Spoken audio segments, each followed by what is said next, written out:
안녕하세요. 공문 읽어주는 남자 100%입니다. 오늘은 융합교육과 기본계획 중에서 다섯 번째 주제인 체험하고 배우고 꿈꾸는 창의적 체험교육 부분을 선생님들과 함께 읽어보고자 합니다. 먼저 주요 정책 방향부터 살펴보도록 하겠습니다. 첫 번째는 학교 및 지역 기반 자원을 활용한 체험 격차 해소. 중요한 것은 교육 1섹터인 학교와 교육 2섹터인 지역의 연계를 토대로 학교 안팎의 교육 자원을 활용해서 학생들의 체험 격차를 해소한다. 그 다음 두 번째가 자율성 기반의 창의적 체험활동 운영을 지원한다. 경기도 교육청의 기조가 자균미죠. 그 중에서 첫 번째가 학교의 자율성을 강조하고 있는 부분인데, 특히 2022 개정 교육 과정에서는 자진봉동, 그래서 자율, 진로, 봉사, 동아리 이 네 가지 중에서 이제 봉사가 동아리 영역으로 이제 편입이 되면서 세 가지 영역만 남았고, 세 가지 영역에 대해서도 시수를 균등하게 하는 것이 아니라 학교의 상황과 여건을 고려해서 시수를 반영할 수 있게끔 자율성을 더욱 확대했습니다. 그러한 것들까지 고려해서 학교마다의 특성과 여건, 또 교육 공동체의 요구를 반영해서 창의적 체험 활동을 계획하고 운영하게 될 것으로 보입니다. 세 번째는 배움을 확장하는 체험학습 기회를 확대한다. 세 번째 방향성이 이렇게 제시가 되어 있지만, 얼마 전에 선생님들하고 경기도교육청이 안전한 현장 체험학습 운영 매뉴얼을 함께 공부를 하면서 올해 2월 달에 작년에 있었던 현장 체험학습 도중 이제 초등학생이 사망하는 사건과 관련해서 인솔교사에게 유죄 판결이 좀 났습니다. 그래서 지역마다 차이는 있겠지만 특히 초등학교 같은 경우에는 이번에 판결문 자체가 굉장히 큰 영향력을 발휘하고 있고 이슈가 되고 있습니다. 그래서 어, 학교마다의 현장 체험 학습이 크게 위축되는 계기가 사실은 되고 있습니다. 그래서 학교에서 운영하고 있던 뭐 일일형이든 숙박형이든 체험 학습 자체가 굉장히 위축이 되었고, 그러다 보니까 학생들의 이러한 체험학습 기회 확대라는 경기도 교육청의 방향성과는 조금 반대로 현재의 학교 현장은 흘러가고 있다라는 생각이 듭니다. 그런 점들도 좀 고려하시면서 읽어보시면 좋겠습니다. 첫 번째는 학교 및 지역 기반 자원을 활용한 체험 격차 해소라는 방향성과 관련된 교육 활동들 어떻게 계획이 되었는지 보겠습니다. 경기형 창의 융합 체험 융프라 운영 확대. 그래서 융프라가 시작된 지는 꽤 됐습니다. 올해가 한 3년 차인 것 같은데, 밑에 개념이 먼저 안내가 되어 있어서 개념부터 확인하고 관련된 교육 활동 내용 살펴보겠습니다.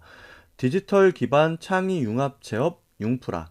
그래서 여기 어떤 키워드의 약자인지 보시면, 다양한 융합 체험 프로그램을 통해서 융합적 사고력을 쌓아가는, 이게 이제 쌓을 라자라고 작년에도 제가 말씀을 드렸었는데, 경기도 교육청의 창의 융합 체험 프로그램이다라고 안내가 되어 있습니다. 그래서 융합 체험 프로그램으로 창의력, 사고력 이런 것들을 끄집어낸다 라고 보시면 될 것 같고, 이게 학교로도 공문이 내려갔습니다. 그래서 학교 단위의 현장 체험 학습이라든가 아니면 동아리 활동이라든가 이런 것들과 관련해서 이 융프라 활동에 참여할 수 있게끔 안내가 되었습니다. 단위 학교에서는 학교 구성원들의 요구나 또 학교에서 운영하고 있는 교육 활동과 연계해서 융프라 체험 활동을 신청하고 이용하면 좋겠다는 생각이 듭니다. 자, 첫 번째 활동 보시면, 첨단 장비 및 인력을 갖춘 대학 및 공공기관과 협력 체계를 구축한다. 그러니까 이미 교육 활동을 운영하고 있는 공공기관의 프로그램을 학교와 연결을 하는 거죠. 그래서 보시면 협력기관의 인적, 물적 인프라를 활용한 질 높은 체험 경험을 제공한다. 기존에 이런 교육 활동을 제공하고 있었기 때문에 이런 프로그램들은 1차적으로 좀 검증이 되었다고 볼 수 있을 것 같습니다. 또 운영기관으로 직접 찾아가는 1인형 체험학습을 지원한다. 이렇게 갖추어진 대학이나 공공기관으로 단위학교에서 신청했을 경우에 그 학생들을 이 기관으로 직접 갈 수 있게끔 조치를 취해서 체험교육을 진행하는 형태로 보시면 되겠습니다. 두 번째는 창의융합체험 프로그램의 다양화 및 특색화. 그래서 교과의 경계를 넘어 교육과정과 연계한 다양한 체험 프로그램 개발 및 운영한다. 그리고 버스 임차, 체험비 지급 등 직접 운영으로 학교의 행정 업무를 경감한다. 굉장히 중요한 부분이죠. 그래서 융프라는 학교에서 신청만 하면 우리가 예전에 많이 사용하던 단어인 원클릭 시스템입니다. 학교에서 클릭을 딱 하는 순간 이제 날짜가 자동으로 확정이 되고요. 물론 신청한 날짜겠죠. 그때 이 융합교육과 융프라를 소관하는 팀에서 버스도 계약해서 보내주고 해당 학교에서는 인솔교사 선생님께서 해당 버스를 타고 이 운영기관으로 직접 이동을 해서 교육활동을 받고 그리고 학교까지 또 무사히 데려다 주는 시스템입니다. 당연히 여기서 안내하고 있는 것처럼 버스 임차 그리고 체험비 모두 경기도 교육청에서 직접 운영을 하는 것으로 학교의 업무를 경감하면서도 학생들의 체험 기회를 확대하고 또 소외 지역 학생들에게 체험 격차를 해소할 수 있는 그런 기회를 제공하는 것으로 보입니다. 두 번째는 학교별 특색을 반영한 경기도 교육청 지정 공유 체험학습장을 지원한다. 여기 공유라는 말이 들어가 있습니다. 그죠? 체험학습장 운영 조건을 갖춘 학교 지정으로 학교 중심 체험교육을 내실화한다. 그래서 이 학교를 거점으로 해서 체험교육을 실시할 수 있게끔 한다는 거죠. 지역교육 자원 및 시설 활용으로 지역과 함께하는 교육을 실현한다. 이렇게 되어 있습니다. 그래서 여기에서 얘기하고 있는 것은 학교 그리고 지역에 있는 교육 자원을 거점으로 해서 체험학습장으로 지정을 하고 여기에 와서 체험교육을 받을 수 있게끔 한다는 거죠. 자, 부서 간 협업사항 보도록 하겠습니다.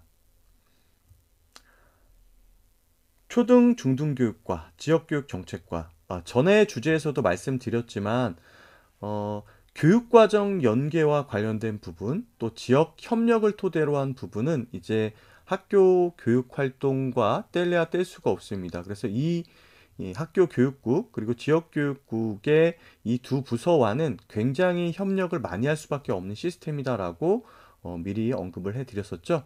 그래서 초등, 중등교육과 같은 경우에는 체험교육과 관련해서 자유학기제, 학교 자율시간, 창의적 체험활동 연계해서 경기형 창의융합체험 참여할 수 있도록 협업이 필요하다라고 하는 거고 지역교육 정책과 같은 경우에는 경기 공유학교 및 미래교육 협력지구와 연계해서 프로그램을 운영할 수 있도록 하는 협업이 필요하다라고 안내를 하고 있습니다. 자, 이렇게 지원합니다. 경기도 내 체험기관 발굴 및 프로그램 검증 운영을 통해서 체험 선택권을 보장한다.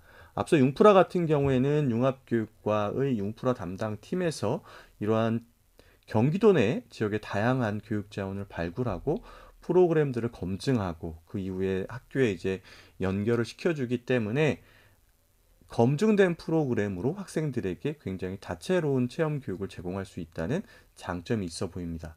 또 경기형 창의융합체험 운영을 통해서 지역 간 체험 격차도 해소할 수 있다.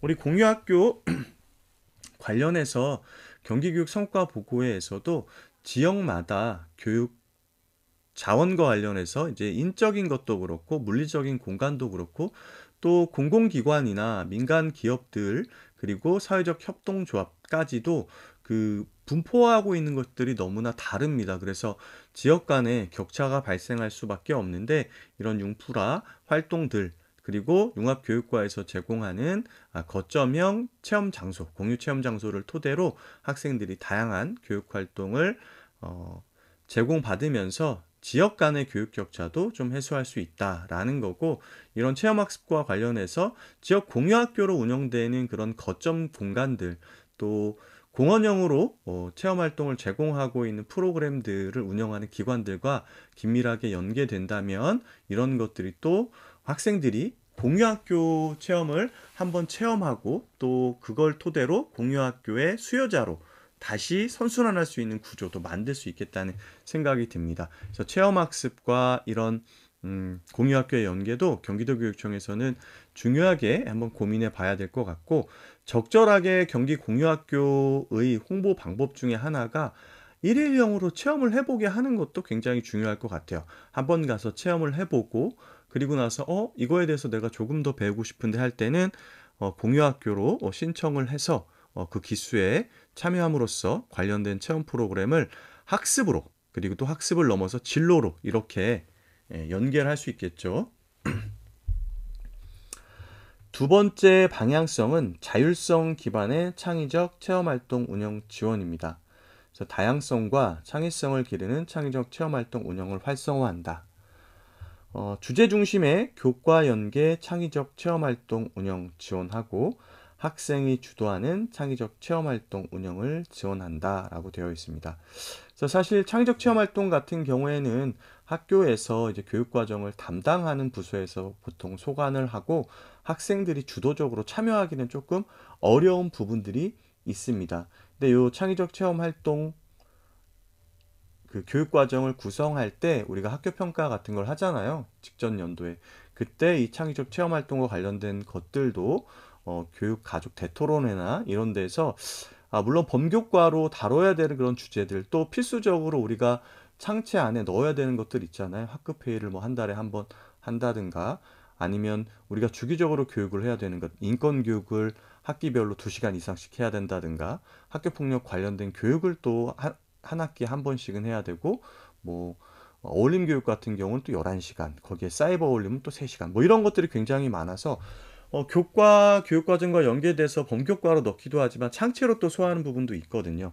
그래서 이러한 것들을 좀 펼쳐놓고 아이들하고 교과 연계로 넘어가야 할 것은 그렇게 하고, 또 창의적 체험 활동으로 빼야 할 것은 또 빼서 학생들이 의견을 좀 수렴하고 실제로 의미 있는 교육 활동이 될 수 있게끔 학교 평가를 토대로 차기 년도 계획에 반영하는 것들은 사실은 학교의 자율성을 굉장히 보장하는 경기도 교육청의 정책들이 잘 학교로 스며들고 있는 거라고 보여지는데, 이러한 것들이 사실 단위 학교에서는 수행하기가 조금 어렵습니다. 그래서 그러한 것들이 잘 이루어질 수 있도록 여기 나온 것처럼 이런 학생이 주도하고 또 주제를 중심으로 교과와 연계한 이런 것들이 이루어질 수 있도록 지원하는 게 좋을 것 같습니다. 그런데 학교가 일이 굉장히 좀 많죠. 그러다 보니까 이런 것들을 전부 소화해내기가 조금 어렵습니다. 그래서 교육과정 중심의 학교 현장으로 만들기 위해서 지속적으로 학교 업무를 경감하고 행정 업무를 덜어내는 것이 필요합니다. 이번에 도교육청 슬림화를 토대로 지역교육지원청의 인원들을 조금 증가시켰잖아요. 그러한 것들을 토대로 학교의 공통사무들이 조금 지원청으로 이동하면서 여기서 단 2줄로 이렇게 표현을 했지만 이 2줄을 수행하기 위해서는 학교에서 굉장히 많은 노력이 필요하거든요. 그러한 것들을 더 고민하고 실질적으로 어떻게 이런 것들이 구현될 수 있는 환경을 만들어 줄 것인가에 대한 고민이 소관 부서에서는 깊이 있게 진행이 될 필요가 있다는 생각이 듭니다. 자, 두 번째, 특색 있는 동아리 봉사활동 운영 활성화. 여기에 이제 창의적 체험 활동 중에 동아리와 봉사활동, 2022 개정교육과정에서는 앞서 말씀드린 것처럼 봉사가 동아리 쪽으로 들어가 있다. 그리고 사실 봉사활동은 다른 자율자치나 진로활동과도 연계돼서 운영할 수 있게 안내가 되었다는 점 아마 2022 개정교육과정 살펴보면서 선생님들 이미 알고 계실 겁니다. 자, 그럼 보시면 학생학교 지역의 특색과 실정을 고려한 동아리, 봉사활동 편성 운영 및 지원을 한다. 지역별 우수 동아리, 봉사활동 사례 발굴해서 공유한다. 이런 것들 되어 있네요. 그래서 어쨌든 이 두 번째 방향성에서는 학교 안에서 자율성을 가지고 또 교육 공동체의 의견들을 적극적으로 수렴해서 의미 있는 창의적 체험 활동으로 학생들의 창의력과 사고력, 또 삶에서 필요한 문제 해결력을 키울 수 있는 그런 기회가 되도록 좀 기획을 하고 운영했으면 좋겠다라는 의견으로 보입니다. 하지만 이러한 것들을 실제로 구현해내기 위해서는 학교 현장의 선생님들과 또 교육 공동체의 부단한 수기와 또 그것을 통한 기획, 실천에 이르기까지 과정이 굉장히 복잡하기 때문에 그러한 환경을 만들기 위한 도교육청 수준의 노력이 지속될 필요가 있다라는 생각이 들어요.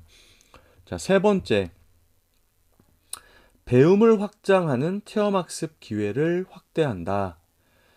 교육과정 연계 현장체험학습 운영 내실화.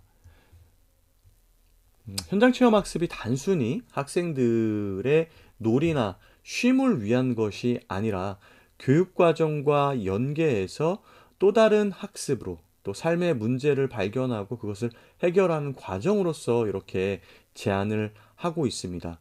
그래서 이러한 현장체험학습이 이루어지기 위해서 경기도 교육청에서는 2025 현장체험학습 운영지침 보급 및 안내, 이건 저희가 함께 또 공부를 했었던 부분이고, 안전하고 청렴한 현장체험학습 지원단을 운영하고 현장체험학습 업무 지원을 내실화한다라고 되어 있습니다. 중요한 것은 안전하면서도 교육적인 의미가 좀 있으면 좋겠다라는 생각이죠. 이런 것들을 학교에서 어떻게 반영해야 될까라는 것들. 그다음에 두 번째는 교육 격차 해소를 위한 체험학습비를 지원한다. 그래서 저소득층 숙박형 체험학습비를 지원한다라고 되어 있고, 현장 체험학습 운영 지침에서도 이 수익자 부담에 대한 고민 때문에 학생들이 참여하지 못한 일이 없도록 이 부분을 적극적으로 활용해라라는 안내가 좀 나와 있었고요. 사회통합 전형교 기회균등 대상자 체험학습비를 지원한다. 그래서 뭐 이제 고등학교 같은 경우에 해외로 간다든가 했을 때 아무래도 이런 전형으로 합격을 해서 금전적, 경제적으로 사회문화적 자본을 좀 덜 가지고 있어서 이런 거에 참여하기 어려운 학생들을 대상으로 또 이런 체험학습비 지원 프로그램이 있기 때문에 해당 교회에서는 이런 것들을 적극적으로 활용해서 이 학생들이 이 참여의 부담감을 느끼지 않고 균형 있게 다른 친구들과 똑같이 이 교육적인 기회를 공정하게 받을 수 있도록 이런 교육 지원 정책을 마련하고 있습니다. 세 번째는 고등학교 숙박형 체험학습비를 지원한다.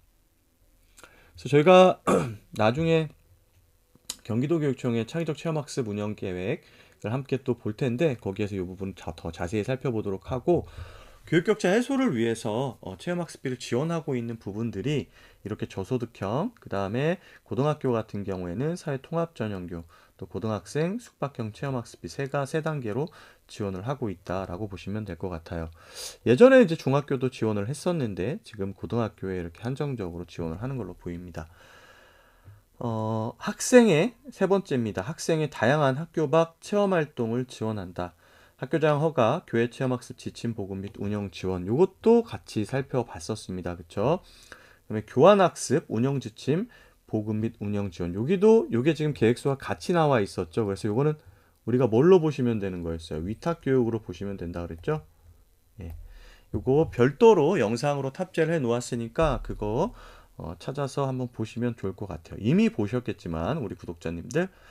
그다음에 숙박형 체험학습의 구분 나와 있는데, 주제별 체험학습은 수학여행을 의미하는 겁니다. 그래서 교육과정과 연계한 사회, 자연, 문화 등 다양한 분야의 직접 체험으로 견문을 넓히기 위해 여러 장소를 오가며 실시하는 숙박형 체험활동이고, 수련활동은 교육과정과 연계하여 청소년 시기에 필요한 공동체의식, 협동심을 함양하기 위해 수련시설 등과 같은 장소에서 실시하는 숙박형 체험활동이다. 이외에 1일형 현장 체험학습이 있었고요. 그 다음에 9개 현장 체험학습이 있었습니다. 중요한 건 경기도교육청에서는 소규모 현장 체험학습을 원칙적으로 시행하고 있다라는 거. 그리고 소규모의 기준이 되는 거 있었죠. 두 가지 중에 한 가지만 만족하면 되었는데 뭐였는지 기억하시죠? 요거 답 한번 댓글창에 달아보시기 바랍니다. 모든 선생님들은 아마 쭈루룩 달릴 것 같아요. 그죠? 자, 이렇게 지원합니다. 동아리 활동 운영 기본 계획 안내, 다양한 사례 발굴 및 공유, 또 봉사활동 운영 계획 및 안전한 체험학습을 위한 현장 체험학습 안전 매뉴얼 자료를 제작하고, 교육격차 해소를 위해서 저소득층 대상 숙박형 현장 체험학습비, 고등학생 숙박형 체험학습비를 지원한다라고 나와 있었습니다. 자, 이렇게 해서 주제 5를 함께 살펴보았고요. 여기에선 크게 세 가지, 학교와 지역 기반의 자원을 활용한 체험 격차를 해소한다. 대표적인 게 융프라였고, 다음 두 번째는 자율성 기반의 창의적 체험활동 운영을 지원한다. 그래서 2015에서는 자율 진로 봉사 동아리, 그리고 2022에서는 자율자치 진로 동아리, 봉사는 진로에 편입이 되었다. 이러한 것들을 학교 자율적으로 구성해서 운영할 수 있도록 지원을 한다. 그리고 세 번째, 배움을 확장하는 체험학습 기회를 확대하는 부분 관련해서 이제 체험학습 비를 지원하는 내용, 그 다음에 매뉴얼적인 측면에서의 지원하는 부분, 이런 것들 세 가지 안내가 되었습니다. 자, 오늘도 함께 공부해 주셔서 감사드리고요. 매일 조금씩 조금씩 성장하는 게 사실 느껴지고, 요즘 바로 이렇게 댓글을 달아주시는 분들이 많이 보이시는 것 같아요. 같은 아이디가 이렇게 매번 댓글을 달아주시거든요. 제가 다음번에는 그분께 그분 아이디를 좀 말씀드리면서 감사의 인사를 좀 드리겠습니다. 힘을 제가 많이 얻거든요. 그래서 선생님께서 매일 이렇게 저와 함께 출근하시면서, 그래서 일부러 아침에 올려드리는데, 출근하시면서 공부하시고 또 댓글 달아주시는 모습 보면서 저도 좀 뿌듯하고, 저도 성장하고 있구나, 제가 혼자 하는 게 아니라 함께 하고 있구나, 이런 느낌을 받게 됩니다. 오늘도 함께 해주셔서 구독자님들 감사드리고요. 오늘도 평안한 하루 보내십시오. 저는 또 좋은 영상으로 찾아뵙도록 하겠습니다. 감사합니다.